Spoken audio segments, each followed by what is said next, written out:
So last week I had the absolute honor of heading over to LA with the team at Netflix for the global premiere of the Russo brothers' new film, The Electric State. Not only that, I was fortunate enough to sit down and talk shop with the talents that are Giancarlo Esposito and Academy Award winner Huy Quan.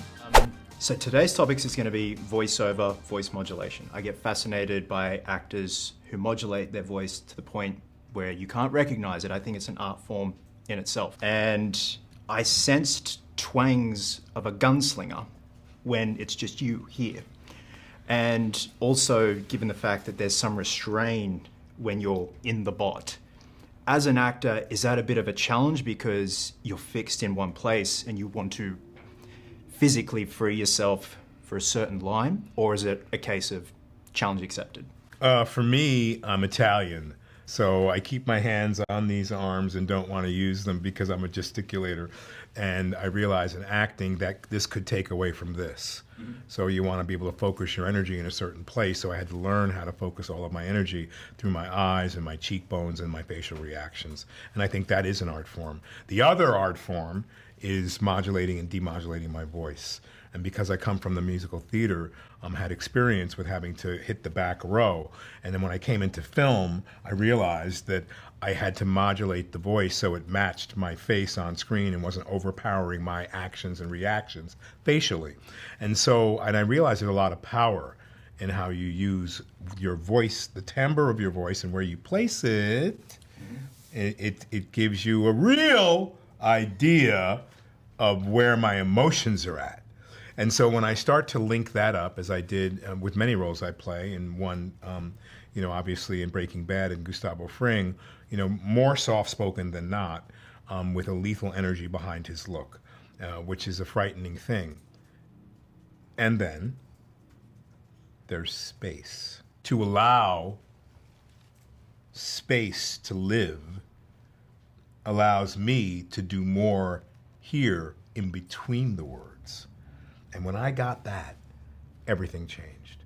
Because we're constrained by the rhythm of the room. We gotta go, we gotta move, we gotta go. Karen will be here in a minute saying your time is up. I can feel her body stand there, right? The same thing on the set, right? Quicker, faster, blah, blah, blah. But I don't have to be quicker, faster in a movie because you have scissors that can go in there. I can do what I want. If you want to get in there with your scissors. But to affect the rhythm of the energy that I'm creating is to affect my performance. So I do it subtly, and I create a space for you to breathe and us to live. That's a great actor. Yeah. I have that skill. And Key, last question. So, Dr. Amos seems like a man who is all for the greater good, even if it's morally wrong in the process. So like that double-edged sword of your character.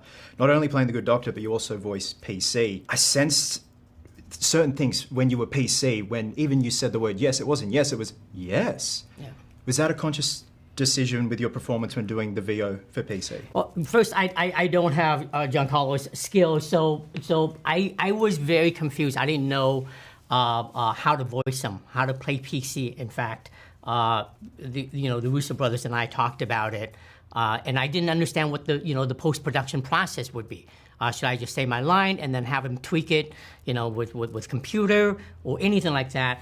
And we did variations of it, and then it didn't quite work. And then literally, I went to the trailer, and they had a boom and a recording device. And then we found PC that way.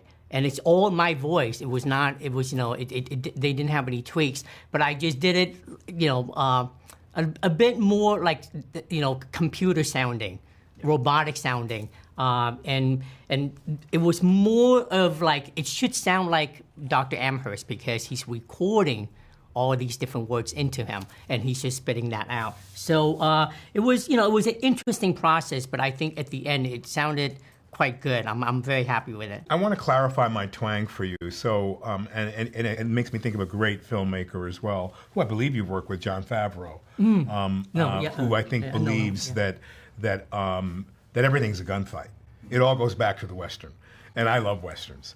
And so this character of Bradbury, Colonel Bradbury, was originally called the Marshal, the Butcher of Schenectady, but a colonel. So you're in the Army, but it's still a Western. And so the original boards I looked at for Bradbury was a guy with 2 6 guns and a cowboy hat and a badge and a vest. And I went, wow, if I could be in a Western, what would I sound like? And how would I mimic that? And would he be from the South? And so there you had that twang that allowed you in one way to think, oh, he's a, Southern bumpkin. He may not know really. He's just, it gives you an idea that he could be something other than he is. But when he becomes so fierce, you're like, whoa, wait a minute. So I wanted to harken back to the early Westerns and have sort of the twang that would work. I had no idea that all of these wonderful robots, Brian Cox and Woody Harrelson, they all have their own very original voice, and it would play into the overall tapestry of this film in such a beautiful way. So it all works. Gentlemen, you went above and beyond. It's been an absolute pleasure. Thank you for your time this afternoon.